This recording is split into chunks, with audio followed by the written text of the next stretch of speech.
তো বন্ধুরা দেখো, ছোট্টবেলায় কে কে এরকম চাঁদা কালেকশন করেছো?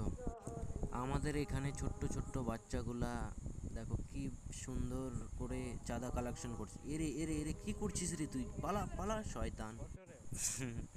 ভাইটা কেমন করছে, হ্যাঁ? এই যে দেখো সবাই ঘিরে ধরছে কাকুকে। কাকু বলছে এবার তো চাঁদা না দিয়ে যেতেই পারবো না, দিতে তো হবেই।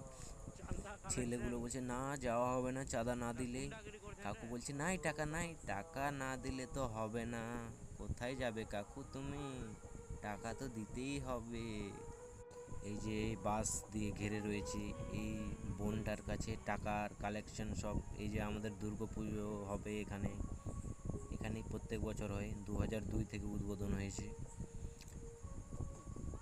তো বুনু, কি করছো? চাঁদা কালেকশন? ওরে বাবারে, অনেক টাকা! তো কি করবে এতগুলো টাকা দিয়ে? হ্যাঁ, আচ্ছা, অনেকগুলো টাকা উঠে নিয়েছে এরা। তো লাস্টের সময় টাকা নিলই, তারপর ছাড়লো। কাকু অনেক কষ্ট করে বাঁচলো। হ্যাঁ, কি হয়েছে? ওরে বাবা, তাই? তো গাইস দেখো, ছোট্টবেলায় কে কে এরকমভাবে চাঁদা কালেকশন করেছো? তোমরা কেউ করেছো? আমি আগে ছোট ছিলাম তখন ঠিক এই বড়রা থাকতো তখন আমি এইভাবে ওদের সঙ্গে থাকতাম, চাঁদা কালেকশন করতাম।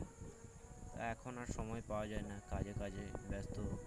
তো যাচ্ছিলাম কাজ করতে, তাই দেখলাম, এদেরকে দেখলাম, তাই একটু দাঁড় দাঁড়িয়ে একটু ভিডিও করলাম। ছোট্ট ছোট্ট বাচ্চাগুলো কত সুন্দর চাঁদা কালেকশন করছে। এই টোটো একটা আটকে দিয়েছে। এই যে এটা আমাদের মন্দির। এই যে টোটোওয়ালা বলছে যে 50 টাকা আছে, 10 টাকা কাটবি আর 40 টাকা ঘুরে এনে দিবি। কিন্তু বাচ্চাগুলো তো কম চালাক নয়, 30 টাকা ঘুরে এনে দিয়েছে, 20 টাকা কেটে নিয়েছে। টোটোওয়ালা বলছে নিব না আমি 20 টাকা, আরও দে 10 টাকা। এটা আমার টোটো না। বাচ্চাগুলো বলছে হ্যাঁ টোটো চালাচ্ছ, 20 টাকা দেবো না? তারপর আমি ক্যামেরা করছি দেখে নিয়ে নিল।